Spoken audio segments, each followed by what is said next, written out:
Honnêtement, cette sortie du maire de Ngoumo ne m'a pas vraiment intéressé, mais à suivre de plus ce reportage de Kinox Télévision, il y a quelque chose qui m'a intrigué sur l'analyse de ce syndicaliste. Je vous prie de suivre pertinemment jusqu'à la fin pour comprendre le complot que le ministre de l'enseignement secondaire est en train de faire. Jean-Baptiste Atemengue a été amer en observant le délabrement du lycée d'Otélé dans le département de la Meufou et à Kono. Le maire d'Ongoumou, prenant part à une cérémonie de dotation en table-banc, avait accusé le ministère des enseignements secondaires de priver le conseil régional des ressources nécessaires à la réhabilitation des établissements scolaires du secondaire. Poser la question à Madame le ministre des enseignements secondaires. Pourquoi l'école publique se meurt? Pourquoi l'éducation secondaire se meurt? Réaction du berger à la bergère, Pauline Nalo-Valyonga signe une correspondance aux allures de mise au point. Sur les 539 milliards de budget alloués au ministère en 2024, 87% sont dédiés aux dépenses du personnel. En tenant compte des crédits de fonctionnement incompressibles alloués aux 2920 établissements scolaires du pays, l'appui aux établissements privés et les projets en cours, l'État n'a alloué qu'à peine 2,6 milliards de francs CFA aux régions en ce qui concerne les établissements secondaires, explique la MINESEC, qui ajoute qu'un montant de 2 milliards de francs CFA a été transféré aux régions sous forme de délégation de crédit pour l'année en cours et destiné à la réhabilitation des infrastructures sinistrées. À propos des piètres résultats scolaires au baccalauréat, la ministre des enseignements secondaires pointe l'indiscipline, la consommation des stupéfiants et le défaut de manuels scolaires chez les élèves et appelle le maire d'Ongoumou à apporter sa contribution à la lutte contre ces phénomènes et les autres contraintes que l'élu ne saurait ignorer, recadre la MINESEC. Pour le reste, la ministre dut regretter que les informations du maire qu'elle décrit comme erronées soient de nature à entretenir un sentiment de révolte des populations contre le gouvernement à la veille d'échéances électorales. La passe d'âme entre Pauline Nalo-Valyonga et Jean-Baptiste Atemengue confirme une série de confrontations par divers moyens entre les responsables publics à divers niveaux ces derniers temps au Cameroun. Des faits qui renvoient à de vieux souvenirs, une rhétorique officielle entretenue dans le sérail sur l'impératif de cohésion gouvernementale. De manière rationnelle à ce maire qui a eu le courage de dire plus haut ce que les militants du RDPC, lorsqu'ils sont dans leurs officines, disent plus bas. Okay. Moi je me dis que, et c'est pour finir, je me dis que c'est des gens qui ont, les spécialistes des sciences un peu obscures, disent qu'on est à l'air du vaisseau et que tout ce qui est caché, n'est-ce pas, sera revenu. Moi, il me dit que le maire vient ici là pour continuer à faire dans l'entour. Il faut dire clairement à ceux qui profitent d'un Cameroun déstructuré et désorganisé, qu'il y a un temps pour toutes choses. Et on n'est pas prêt de le dire. Ce que vous voyez là, entre les membres du gouvernement, c'est un peu comme on était plus jeunes. Vous savez, quand la bagarre veut commencer, quelqu'un vient la bousculer l'autre. Après l'autre vient bousculer aussi. Il bouscule. Donc quand ils ont fini de se bousculer, ils commencent à se plier, ils mangent des vêtements. Et le premier à assommer, quand il y a mettre notre chaos, il continue à prendre les rênes choses. Et c'est pour ça que je dis, la société civile, pour laquelle nous avons consacré beaucoup d'années de notre vie, doit être davantage très vigilante, parce qu'il y a beaucoup de choses qui arrivent. Okay. Et c'est tellement plus grave que ce qu'on a pu le voir. Oui, monsieur le maire, oui. Donc, dites-lui d'initier, de voir son chef service technique là-bas, d'initier un projet de réhabilitation de votre lycée. Ça va se faire. Parce que ce que vous ne comprenez pas souvent, c'est que la décentralisation, c'est un mouvement du haut vers le bas en ce qui concerne les finances, mais un mouvement du bas vers le haut en ce qui concerne l'initiative du projet. Laissez-moi. Nous sommes dans la déconcentration et non la décentralisation. Parce que dans la décentralisation... Quand vous parlez, je vous laisse parler. Non, vous confirmez ce que je demande. Je veux maintenant encore... dans la déconcentration. Je vais encore m'adresser contre vous, vous qui savez nous donner des leçons. L'homme, son patron, c'est le préfet. J'ai vu un reportage dans le journal, puisque nous sommes dans le débrief. Je salue la mémoire des compatriotes de Mokolo, décédés suite aux attaques de la secte islamique Boko Haram. Et je salue la mémoire des braves membres des comités de vigilance qui, dans leur bravoure, ont perdu la vie. Je salue les membres de leur famille. Et à vous, M. Yaya Bello, je serai reconnaissant si vous faites un plaidoyer pour que les parents... Et pendant une cérémonie, il interpelle tout simplement les sénateurs qui sont là, qui représentent les collectivités territoriales au sein du Parlement.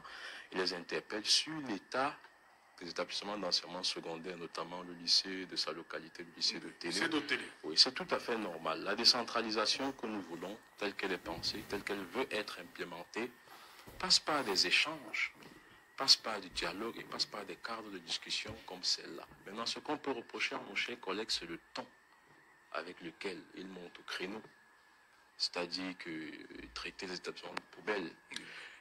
Moi, je suis... Ça vous dérange en interne au RDPC? Oui, parce qu'il faut rester bien que tout comme nous condamnons souvent ceux qui tapent sur nous avec des expressions un peu à l'anarchie, je condamne aussi un peu cela. Je ne condamne pas la sortie, c'est-à-dire la veille qu'il a de voir si les infrastructures dans sa localité sont où, mais je condamne le mot poubelle tout simplement. Il est dans son rôle. Et vous avez vu, Madame le ministre rapidement a fait une sortie où elle a clarifié un certain nombre de situations. Elle a fait un droit de réponse. Oui.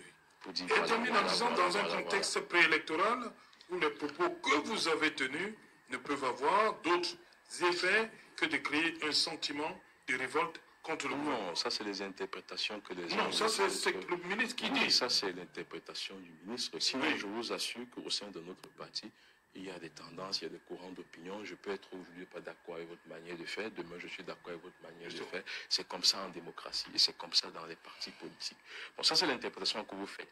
Et maintenant, je suis aussi... C'est la lettre du ministre. Il constate que, à ce niveau-ci, ça ne marche pas. Et la ministre, en retour, essaie, n'est-ce pas, de prendre position pour lui dire, en fait, les choses marchent. Et voici les chiffres. On va essayer ensemble. La ministre, à la suite d'Atemeng, dit que le budget, n'est-ce pas, du ministère de l'enseignement secondaire. Parce qu'Atemeng a dit qu'après l'armée, c'est les enseignements secondaires qui ont le plus gros budget. La ministre, effectivement, c'est 550 milliards.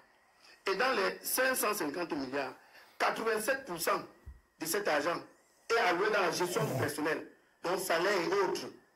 Et par la suite, elle dit moins de 2,6 milliards sont alloués à l'entretien, n'est-ce pas, des infrastructures. Et si elle dit ça, c'est un nombre de choses. Elle fait remarquer que pour l'année scolaire 2023-2024, 1 milliard a été, n'est-ce pas, remis aux régions en termes de dotation de crédit. Je me suis un peu amusé à faire un petit travail sèche. Alors, sur les 2 milliards, les 2,6 milliards, et elle précise que pour le cas du Cameroun, on a 2920 établissements publics. J'ai dit, faisons une division sèche pour comprendre ce qu'il en est. Alors, si on fait une division sèche, on comprend que pour les 2,6 milliards, on a à peine 890 000 francs par établissement. La question est de savoir, est-ce que ce montant qui est alloué, je dis de manière sèche, est-ce que ce montant qui est alloué pour les infrastructures, pour le fonctionnement de l'école, n'est-ce pas, a été fait en prenant en compte les besoins réels de l'école camerounaise, qui sont les besoins infrastructurels, les besoins en termes de ressources humaines, les besoins symboliques, les besoins culturels. Et quand je parle des besoins culturels, c'est le type de projet le type de projet de civilisation, le projet civilisationnel que le système éducatif camerounais est appelé, n'est-ce pas, à donner vie. Et quel est le coût de ce projet civilisationnel? Parce que quand on arrive derrière les questions des milliards, les esprits, n'est-ce pas, qui ne sont pas bien avertis, vont se dire, il y a beaucoup de milliards, qu'est-ce qu'on fait avec les milliards? C'est pour dire quoi? C'est pour dire que la ministre de l'enseignement secondaire a clairement démontré pourquoi les écoles sont en lambeaux, pourquoi ça ne marche pas à gauche, pourquoi ça ne marche pas à droite. Et si on prend la question de la propriété, ce que Atemeng est en train de dire à la ministre, de manière implicite, c'est que depuis au moins 4 ans, vous avez initié votre affaire de Clean School, où dans les établissements scolaires, on prélève 2 000 francs par élève, pour dire que désormais, ce sont les professionnels, n'est-ce pas, les professionnels, ceux qui ont été formés pour laver les toilettes. Sur l'ensemble du territoire. Sur l'ensemble du territoire. 2 000 francs. Mais vous avez fait Serge, alors tout, je crois que c'était le 10 septembre 2020, vous avez fait un reportage, je prends un lycée de la place, je ne vais pas citer de le nom, où les parents ont clairement expliqué que dans les 25 000 francs d'APE, le conseil, le bureau exécutif là, leur a fait comprendre que les 2000 francs, 2000 francs qui flottaient là, que c'était pour le Clean School. Alors, lorsque Atemengue parle de la saleté, de la poussière, la boue, en fait, il demande implicitement à Madame la ministre d'enseignement secondaire de venir nous faire le bilan, n'est-ce pas, du Clean School. En vérité, il est question non pas seulement d'un bilan financier, mais aussi d'un bilan, n'est-ce pas, en termes de satisfaction des bénéficiaires finaux. Que sont les élèves, quelle est la communauté éducative. Et pour cette raison-là, je pense qu'il faut clairement donner raison à Temengue, qui a eu, n'est-ce pas, la bénédiction de la hiérarchie d'enseignement secondaire, qui, au lieu d'apporter des arguments probables pour démontrer la fausseté de ce qu'il a eu à dire, ont plutôt apporté des arguments à décharge. Et pour chuter, pour mon premier jeu de parole, la ministre dit à Temengue que vous-même, en tant que leader, il faut engager un lobbying pour amener les parents, les âmes de bonne volonté, à apporter tout ce que vous demandez. Vous dites que le ministère n'a pas apporté. Mais le lobbying dit qu'il y a les frais d'APE. Donc elle a plafonné les paiements à 25 000 francs. Mais qu'on fasse le bilan, n'est-ce pas, de l'institutionnalisation de ces frais d'APE. Et on se demande à quoi véritablement sert l'APE dans les établissements scolaires. De manière à ce qu'au point où on pense qu'il faut abandonner un pan de l'éducation, n'est-ce pas, entre les mains de la charité publique, parce qu'il ne faut pas qu'on oublie. Quand nous prenons la loi d'orientation de 1988, c'est l'article 2. L'article 2 est clair. Ce n'est pas moi qui ai écrit, c'est l'État de Cameroun qui a écrit que l'éducation est la plus grande priorité de l'État. Or, pour la région du littoral, parlons un peu de ce qui nous concerne. J'ai discuté avec certains amis qui sont bien introduits dans la gestion des infrastructures. Ces amis m'ont fait comprendre que la ville de Douala, pour la quarantaine d'établissements publics, c'est-à-dire que lycée, CS et CETIC, a besoin d'à peu près 12 000 tables bancs. C'est-à-dire que pour conduire le gap, 12 000 tables bancs. Alors, pour les 12 000 tables bancs, si on estime seulement qu'un banc coûte 20 000 francs, il faudra 2,4 milliards pour résolver le problème, n'est-ce pas, du déficit en tables bancs. Mais maintenant, quand on dit par exemple qu'on a mis 2,6 milliards, n'est-ce pas, pour l'entretien, les infrastructures, tout cela.